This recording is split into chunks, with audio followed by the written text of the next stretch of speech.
제 인생에서 가장 행복했던 시절을 꼽으라면 낡은 분식집에 찌든 기름 냄새 속에서 살았던 그때였습니다. 40년 동안 주방에 서서 떡볶이를 끓였더니 무릎 연골이 다 닳아버렸죠. 수술 후 아들 준호가 그러더군요.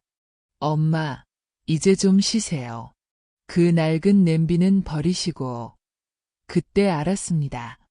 손님들이 제게 붙여주던 사장님이라는 호칭이 이 신도시 아파트에서는 그저 몸이 불편한 짐이 되었다는 것을요. 저는 김영숙입니다. 올해 62살이 되었죠. 지난 40년을 구도심 재래시장에서 영숙이네 분식을 운영했습니다. 노포라는 말이 어울릴 만큼 제 손맛은 그 동네에서 꽤 유명했습니다. 저를 부르던 호칭은 항상 영숙이네 사장님 혹은 사모님이었습니다. 그 말이 얼마나 듣기 좋았는지 모릅니다. 하지만 지금 저는 이준호 씨의 어머니로 이곳에 있습니다. 서울 외곽 신도시에 번듯한 30평대 아파트. 무릎 수술을 받고 이곳에 온 지 석 달이 되었습니다. 주치의가 한 달은 절대 무리하지 말라고 신신당부를 했죠. 며느리 유진이가 간병을 자처했고 아들 준호도 엄마, 이제 저희한테 맡기세요라며 저를 데리고 왔습니다. 처음엔 정말 고마웠습니다. 평생 허리 한번 제대로 못 펴고 살았는데 이제야 좀 편하게 쉴 수 있겠구나 싶었죠.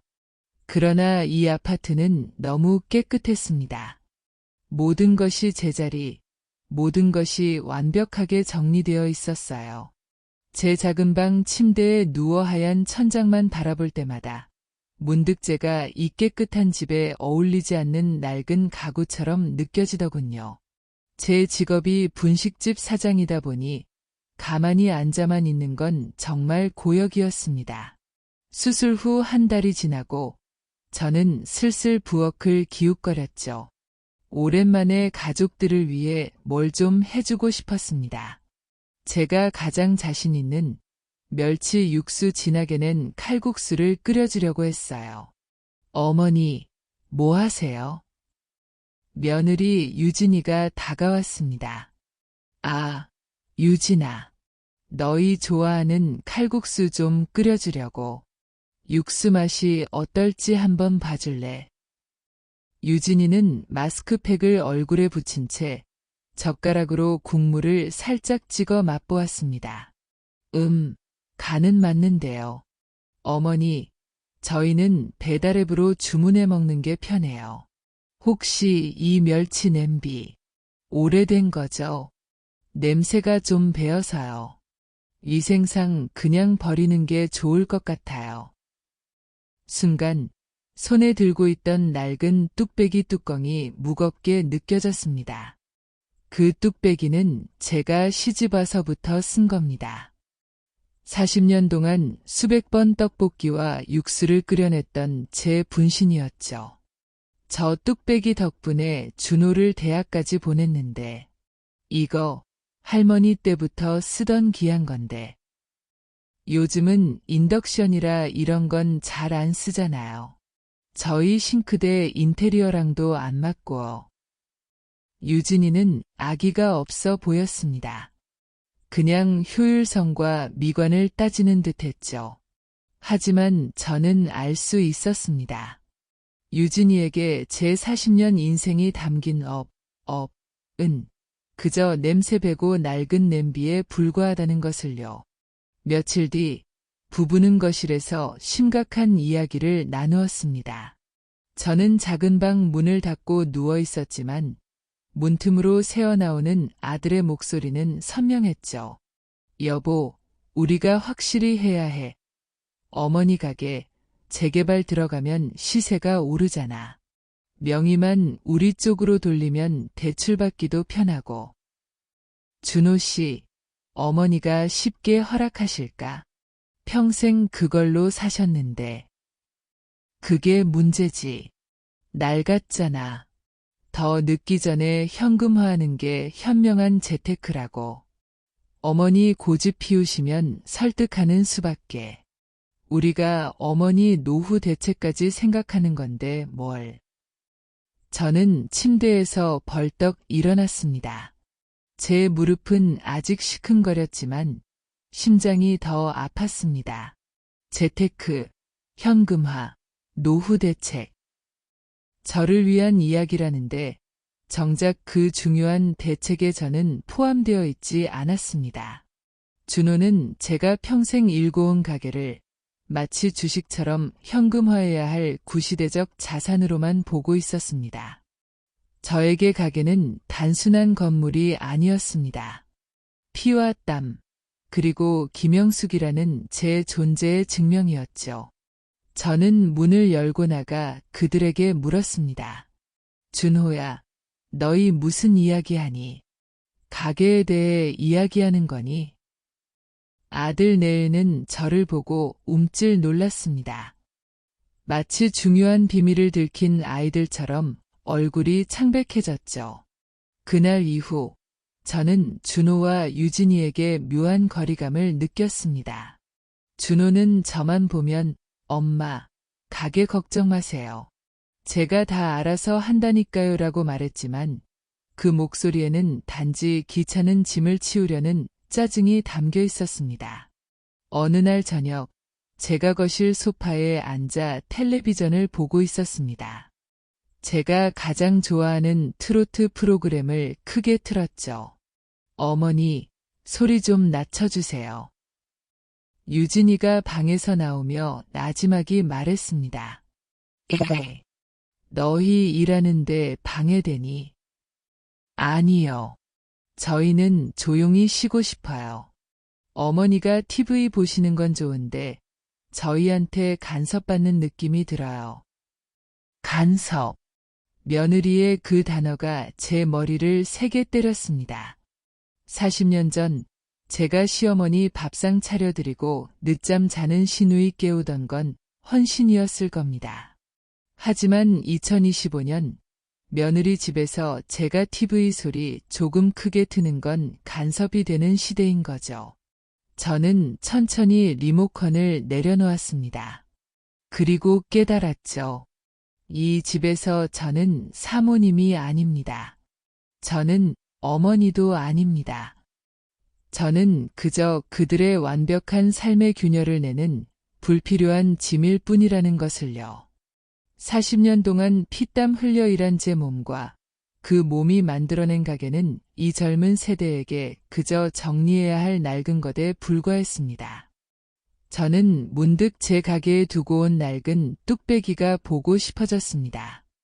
거기에는 적어도 제 땀 냄새가 배어 있었고 그 냄새는 저를 배신하지 않았으니까요. 며칠 밤을 잠 못 들었습니다. 아들 준호와 며느리 유진이 나누던 가게 현금화 이야기가 제 머릿속을 떠나지 않았죠. 그들이 말하는 노후 대책이란 과연 누구를 위한 것이었을까요? 제 40년 삶의 증거인 가게를 저 몰래 처분하려 했다는 의심. 저는 그날 아들이 출근한 뒤 조용히 작은 방을 나섰습니다. 아들의 서랍을 열어보기로 결심했습니다. 설마 했지만 그 서랍 속에는 제 인생을 송두리째 흔들 비밀이 숨겨져 있었습니다. 저는 원래 남의 물건에 손대는 사람이 아닙니다. 자식이 부모의 서랍을 함부로 여는 것도 예의가 아니라고 생각했죠. 하지만 지난밤 아들 준호가 잠꼬대처럼 중얼거리던 단어들이 저를 멈출 수 없게 했습니다. 재개발, 명예, 대출. 제 가게 건물은 제게 전부입니다. 남편이 일찍 세상을 떠난 후 악착같이 일해서 얻은 유일한 재산이죠. 제가 그 뚝배기 앞에서 흘린 땀방울이 곧 그 건물의 벽돌이었습니다. 아침 일찍 준호와 유진이가 출근하는 소리를 확인했습니다. 조심스럽게 준호의 서재로 향했습니다. 심장이 두근거렸습니다. 아들의 서랍을 여는 제 손이 죄를 짓는 것처럼 떨렸습니다. 서랍 안에는 각종 영수증과 서류철이 있었습니다. 그중 유독 눈에 띄는 빳빳한 서류가 보였습니다. 부동산 매매 계약서 초안. 떨리는 손으로 펼쳤습니다. 매매 물건은 구도심 5호번지 김영숙 명의 건물. 매매 대금은 시세보다 조금 높은 금액이 적혀 있었죠. 그리고 특이사항란에는 매도인의 아들 이준호 위임 대리 진행이라는 문구가 선명했습니다. 저 몰래 이미 계약 직전까지 진행하고 있었다는 사실에 머리가 하얘졌습니다.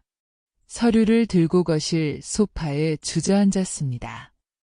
무릎 수술 자국보다 더 깊고 쓰라린 통증이 가슴을 찔렀습니다. 아들 준호는 제가 무릎을 부여잡고 병원에 입원했을 때 저 대신 병간호 대신 이 일을 추진하고 있었던 겁니다. 저녁이 되어 준호가 퇴근했습니다. 현관문을 열고 들어오는 준호의 얼굴은 늘 그렇듯 피곤했지만 그 뒤에는 저를 향한 죄책감 같은 것은 전혀 보이지 않았습니다. 저는 준호에게 서류를 내밀었습니다. 준호야, 이게 뭐니? 준호는 서류를 보자마자 얼굴이 흑빛으로 변했습니다. 옆에 있던 유진이도 눈이 커졌죠. 두 사람은 서로를 쳐다보며 아무 말도 하지 못했습니다. 이게 뭐냐고 물었습니다. 내가 아파서 누워있는 동안 너희가 나 몰래 내 가게를 팔려고 한 거니? 제 목소리는 떨렸지만 단호했습니다. 준호는 잠시 망설이더니 이내 경영자 같은 태도로 변했습니다. 엄마, 저희가 말씀드리려고 했어요. 그런데 지금이 적기라서. 적기? 내 엄마의 가게를 파는 게 너희한테 적기였단 말이니. 엄마, 감정적으로 생각하시면 안 돼요. 그 가게 재개발 들어가면 지금 당장은 돈이 돼요. 그 돈을 저희가 사업하는 데 투자해서 불리고 나중에 엄마께 더 좋은 노후 아파트를 마련해 드릴 생각이었어요. 이건 선제적 현금화이자 현명한 재테크였어요. 현명한 재테크. 저는 그 단어가 낯설고 비정하게 느껴졌습니다. 현명. 내 피와 땀으로 만든 가게를 아들이 나 몰래 팔아치우려는 게 현명하다는 거니? 엄마, 죄송하지만 엄마의 가게는 이미 낡았어요. 수십 년 된 낡은 건물이에요. 감정적인 가치만 있을 뿐 이제는 돈이 되어야 할 때예요. 그 돈을 그냥 묻어두는 건 기회비용을 날리는 거예요. 준호는 숨막히게 논리적으로 저를 몰아세웠습니다. 저는 억울함에 목이 메었습니다.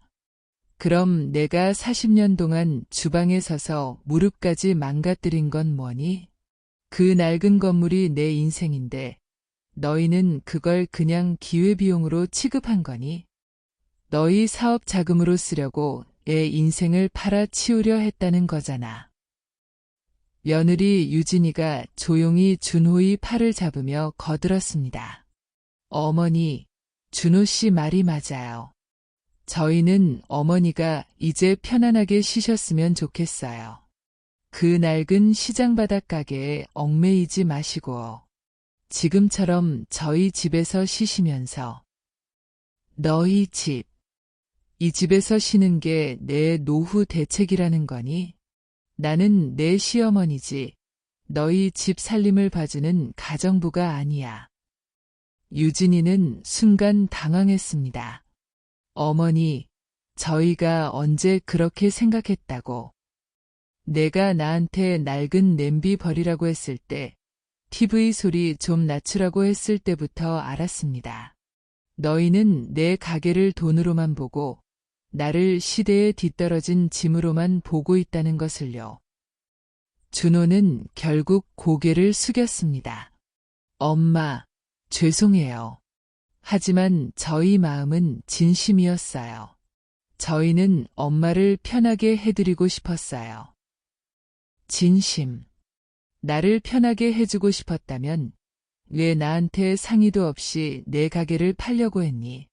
진심이었다면 내 무릎 수술 받을 때 병원에 하루라도 와서 손 한 번 잡아줬어야지.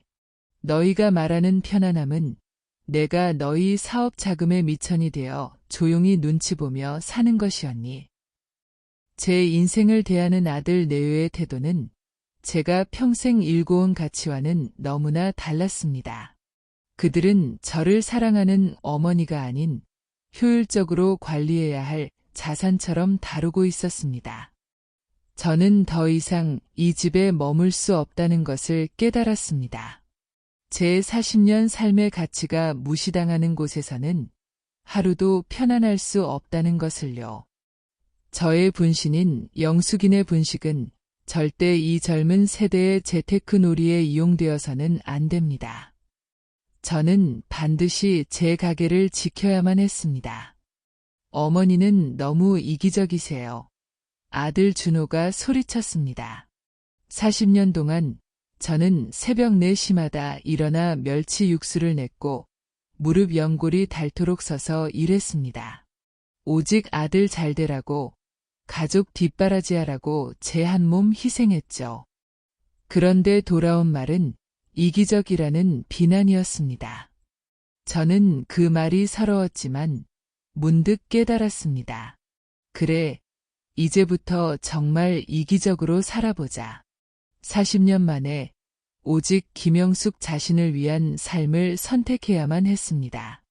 서랍 속 계약서를 발견한 이후 아파트의 공기는 얼어붙었습니다. 준호와 유진이는 저를 피했고 저는 준호가 말한 현명한 재테크라는 단어를 곱씹으며 잠 못 이루었습니다. 다음 날 저녁, 저는 준호와 유진이를 거실에 마주 앉혔습니다. 저는 더 이상 물러서지 않을 작정이었죠. 준호야, 내가 말한 그 계약건은 없었던 일로 해라. 엄마, 갑자기 무슨 말씀이세요? 저희가 얼마나 힘들게 여기까지 왔는데요. 시세가 오르는 지금 팔아야 나중에라도 좋은 집 얻을 수 있어요. 준호는 잔뜩 날이 선 목소리였습니다. 나중에 좋은 집. 그건 너희가 아니라 내가 결정할 문제다. 그 가게는 내 평생의 일터이자 내 집이다. 너희 사업 자금 때문에 내 노후를 함부로 건드리지 마라. 유진이가 옆에서 조심스럽게 말을 꺼냈습니다.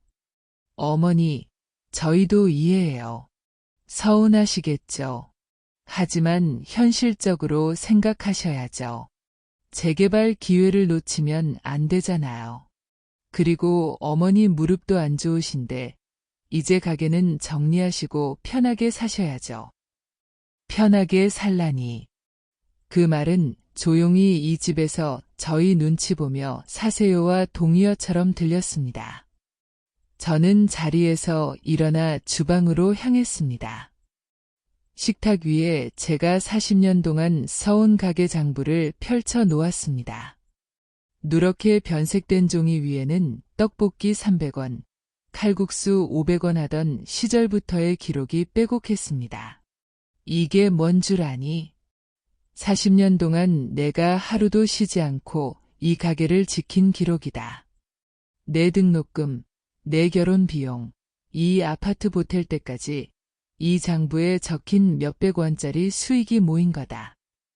엄마, 과거는 중요하지 않아요. 지금은 효율이 중요해요. 엄마처럼 사는 건 요즘 시대에 미련한 거예요. 준호는 이제 제게 노골적으로 시대착오적이라는 낙인을 찍으려 했습니다. 미련하다니. 너희가 원하는 효율 때문에 나 몰래 내 인생을 팔아치우려 한 게 잘한 거니?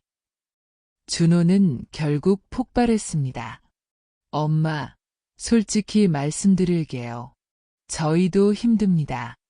이 아파트 대출금도 많고 저희는 저희 사업도 키워야 해요. 그런데 엄마가 그 낡은 가게를 끌어안고 계시니 저희가 움직일 수가 없어요. 저희도 돈이 필요해요. 왜 저희한테는 단 한 번도 도움을 안 주시려고 해요? 어머니는 너무 이기적이세요. 온몸에 찬물이 끼얹어지는 기분이었습니다. 헌신적으로 살았던 40년의 세월이 이기적이라는 한 단어 앞에 무너졌습니다. 저는 준호와 유진이를 번갈아 보았습니다. 그들의 눈에는 저에 대한 걱정이나 존중 대신 자신들의 경제적 계획이 틀어진 것에 대한 분노만 가득했습니다. 이기적이라고. 저는 나지막이 그 단어를 따라 했습니다. 그래, 맞다.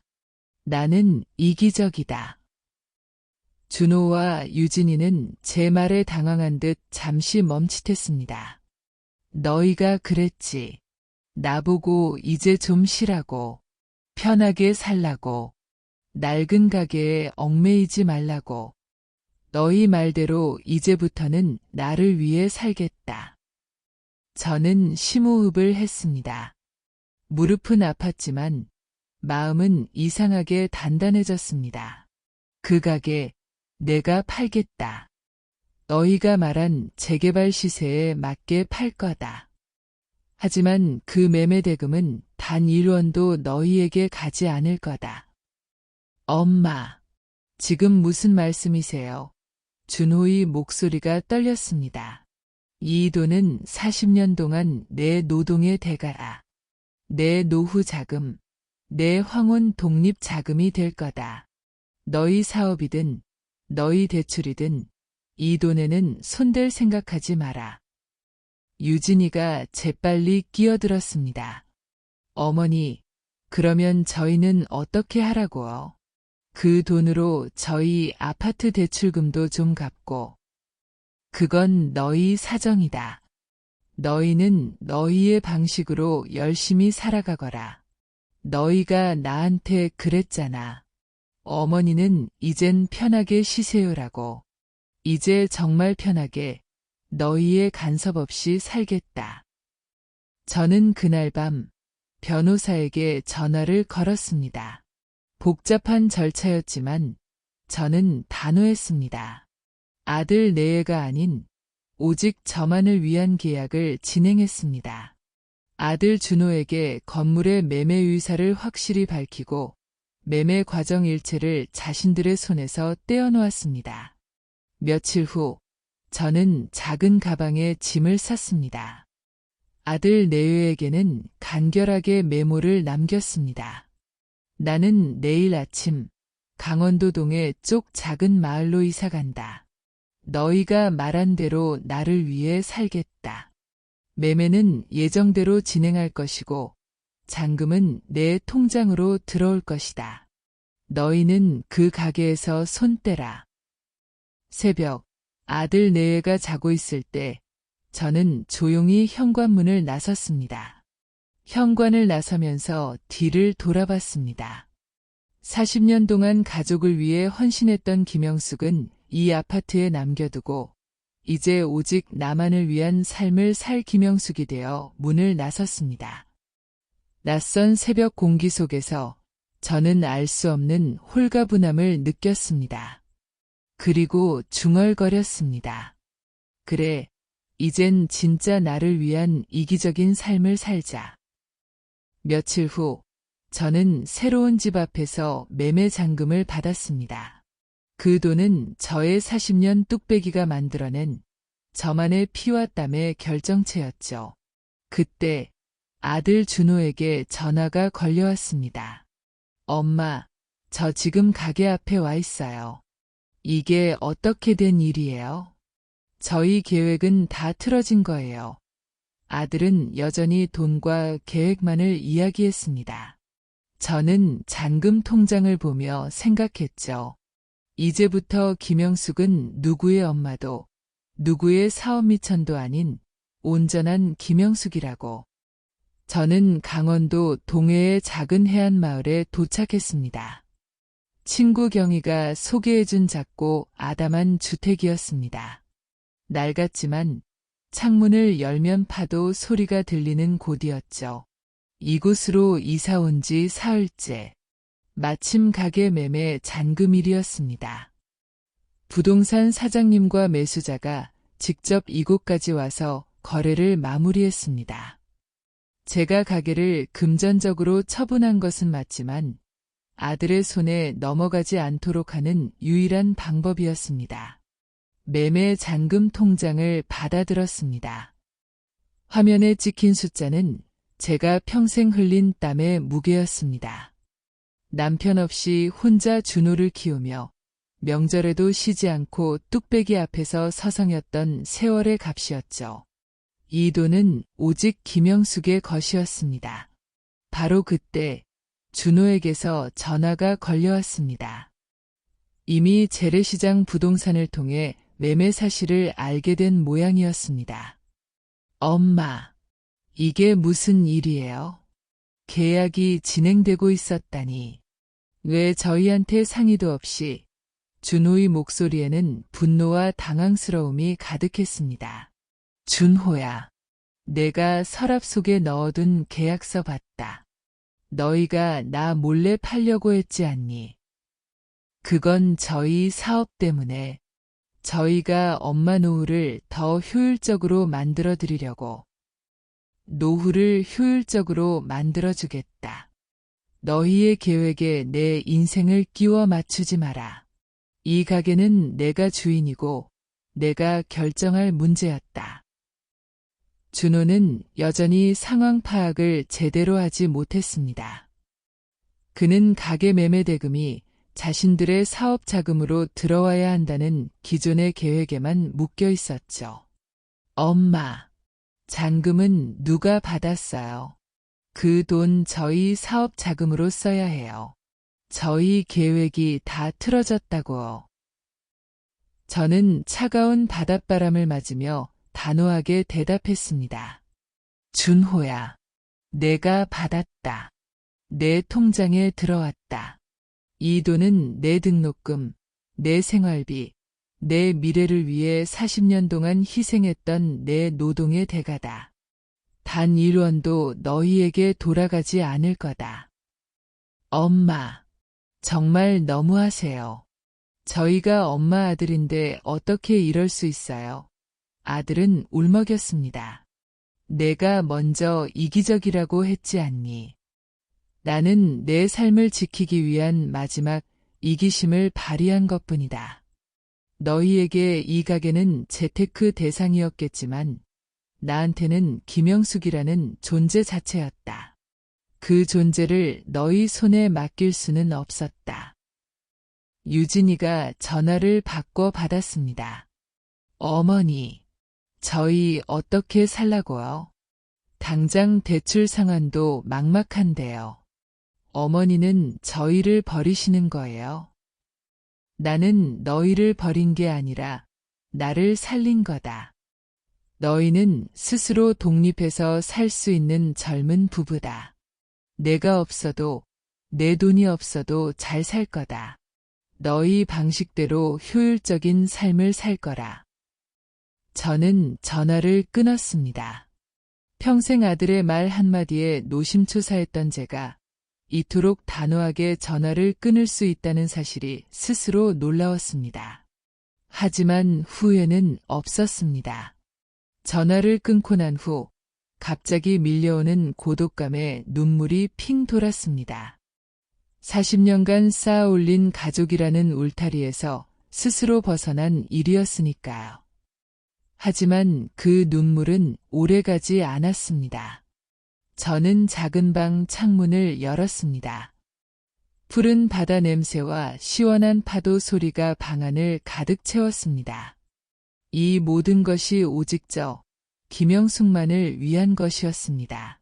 아침 일찍 누구의 밥상을 차릴 필요도 누구의 눈치를 볼 필요도 없었죠. 며칠 동안 저는 이 작은 마을을 천천히 걸어 다녔습니다. 낡은 상가 건물을 둘러보았습니다. 그리고 문득 제 심장 속에 여전히 남아있는 뜨거운 무언가를 발견했습니다. 뚝배기를 향한 열정이었습니다. 이곳 동네 할머니들은 저에게 묻더군요. 혼자 오셨소. 뭘 하고 살 거오? 저는 대답했습니다. 떡볶이 좀 끓이려고요. 40년 동안 그것만 했거든요. 저는 매매 잔금 중 아주 일부를 들여 마을 초입의 작은 건물을 임대했습니다. 이름은 다시 영숙이네라고 붙였습니다. 하지만 이번 영숙이네는 달랐습니다. 생계를 위한 가게가 아니라 김영숙의 행복을 위한 일터였죠. 시장에서 가장 낡고 두꺼운 뚝배기를 새로 샀습니다. 며느리 유진이가 버려야 할 낡은 냄비라고 했던 그 종류의 뚝배기였죠. 하지만 저에게는 가장 소중한 도구였습니다. 새 뚝배기에 멸치와 다시마를 넣고 육수를 끓였습니다. 파도 소리를 자장가 삼아 끓이는 육수의 냄새는 40년 전 제가 처음 가게를 시작했을 때처럼 설렘 가득했습니다. 가게를 정리하고 새로운 터전을 준비하는 이 과정 자체가 저에게는 가장 큰 치료였습니다. 무릎은 여전히 시큰거렸지만 마음은 해방감으로 펄펄 뛰는 듯했습니다. 저는 이제 누구의 희생물이 아닙니다. 저는 다시 영숙이네 사장님입니다. 다만 이번 손님은 오직 저 자신입니다. 나 자신에게 맛있는 밥을 해주고 나 자신에게 만족스러운 일을 해주는 삶. 그것이 바로 제가 40년 만에 얻어낸 황혼 독립의 진정한 의미였습니다. 울진 바닷가에 영숙이네 간판을 다시 달았습니다. 이곳에서는 아무도 저를 누구의 엄마나 누구의 짐으로 부르지 않더군요. 그냥 김 사장님입니다. 파도 소리가 육수 끓는 소리처럼 들리고 바닷바람이 곧 제 앞치마를 스쳐 지나갑니다. 이 작은 자유를 누린 지 석 달째 문득 가게 문이 열리더군요. 낯선 손님인 줄 알았는데 제 앞에 서 있는 건 헬스케진 아들 준호였습니다. 울진 해안가 작은 마을에서 영숙이네 분식을 다시 연 지 석 달이 지났습니다. 가게 메뉴는 간소합니다. 제가 먹고 싶은 것들로만 채웠죠. 해산물 칼국수, 팥 칼국수, 그리고 옛날 방식의 떡볶이. 주말에만 문을 열고 평일에는 쉬었습니다. 저는 매일 아침 바닷가를 산책하며 걷기 운동을 합니다. 무릎은 여전히 시큰거렸지만 마음의 통증은 사라졌습니다. 이곳에서 저는 누구의 간섭도, 누구의 재테크 계획에도 포함되지 않는 온전한 김영숙입니다. 제가 끓이는 칼국수는 이제 제 입맛에 맞춥니다. 짜지도 싱겁지도 않은 오직 저만의 레시피죠. 손님들은 제 음식에 대해 정성스럽다, 옛날 맛이 난다고 칭찬했습니다. 그 칭찬이 얼마나 듣기 좋았는지 모릅니다. 40년 만에 제 노동의 가치가 경제적 효용이 아닌 순수한 존중으로 돌아오는 것을 느꼈습니다. 그날도 저는 콧노래를 부르며 가게 마당의 작은 텃밭을 정리하고 있었습니다. 사장님, 실례합니다. 혹시 김영숙 씨 계신가요? 익숙한 목소리에 고개를 들었습니다. 가게 문 앞에 헬스케진 아들 준호가 서 있었습니다. 준호는 제가 이사 온 후 단 한 번도 찾아오지 않았습니다. 통화도 거의 하지 않았죠. 유진이와 함께 진행하려던 사업 자금 계획이 틀어지고 어머니의 매매 대금마저 전부 독립 자금으로 가져가자 크게 당황했을 겁니다. 준호야. 내가 여긴 어떻게 왔니? 제 목소리에는 놀라움과 함께 씁쓸함이 섞여 있었습니다. 엄마. 우연히 친구한테서 듣고 혹시 몰라서 찾아왔어요. 엄마, 여기서 뭐 하시는 거예요? 준호는 제가 분식집을 다시 열었을 거라고는 상상도 못한 듯 낡은 가게를 둘러보며 혼란스러워했습니다. 저는 평온한 미소를 지었습니다. 내가 뭘 하긴. 40년 동안 하던 일을 다시 시작했지. 이제는 내가 먹고 싶은 것만 파는 가게다. 준호는 가게 안으로 들어왔습니다. 작은 테이블에 앉은 그는 한참 동안 말이 없었습니다. 엄마, 저희 요즘 많이 힘들어요. 장모님 댁에 임시로 들어가 있는데 유진이랑도 자주 싸우고 돈 문제 때문에 엄마 돈이라도 있었으면 여전히 돈 이야기였습니다. 하지만 저는 더 이상 화가 나지 않았습니다. 이제 저는 그들의 경제적 계산으로부터 완벽하게 자유로웠기 때문입니다. 준호야, 내가 힘들다는 건 알겠다. 하지만 내 문제는 내가 해결해야 한다. 나는 너희 사업 미천이 아니다. 저는 냉정하게 선을 그었습니다. 엄마, 죄송해요. 그때 저희가 너무 이기적이었어요. 엄마 가게를 그냥 낡은 건물, 돈으로만 봤어요. 저희 사업이 중요했지 엄마의 마음은 전혀 생각하지 못했어요. 준호는 눈물을 글썽였습니다. 내가 이제라도 그걸 알았다니 다행이다. 나는 너희에게 돈을 물려주고 싶었던 게 아니라 노동의 가치를 물려주고 싶었다. 땀 흘려 일군 내 삶의 존엄성을 너희가 알아주길 바랐던 거다. 저는 준호에게 팥칼국수를 한 그릇 끓여주었습니다. 옛날에 준호가 가장 좋아하던 간식이었죠. 준호는 칼국수를 먹다가 울컥 눈물을 쏟았습니다. 이 맛이에요, 엄마. 어렸을 때 먹던 그 맛, 정말 그리웠어요. 집에서 유진이가 해주는 건 다 밖에서 시켜 먹는 맛인데. 준호는 그날 저녁 늦게까지 머물렀습니다. 그는 그동안 자신이 저를 얼마나 가볍게 대했는지, 저의 헌신을 얼마나 당연하게 여겼는지 깨달았다고 사과했습니다. 저는 조용히 준호의 이야기를 들었습니다.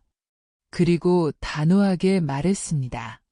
준호야, 엄마는 이제 너희한테 돌아가지 않는다. 나는 이 바닷가에서 나를 위해 살 거다. 내가 진심으로 효도하고 싶다면 너와 유진이가 스스로 힘으로 일어서서 행복하게 사는 모습을 보여줘라. 그게 엄마한테는 가장 큰 위로다. 알겠어요, 엄마. 저희 다시 시작할게요. 저희 힘으로. 이제 정말 엄마를 존중할게요. 다음 날 아침, 준호는 홀가분한 표정으로 떠났습니다. 저는 창문 너머로 멀어져가는 아들의 뒷모습을 보며 40년 만에 비로소 아들을 완전히 독립시켰다는 느낌을 받았습니다. 아들을 독립시킨 것이 아니라 저 스스로가 아들로부터 독립한 것이었죠. 저는 가게 문을 열고 바다로 나갔습니다. 파도가 모래사장을 쓰다듬고 있었습니다.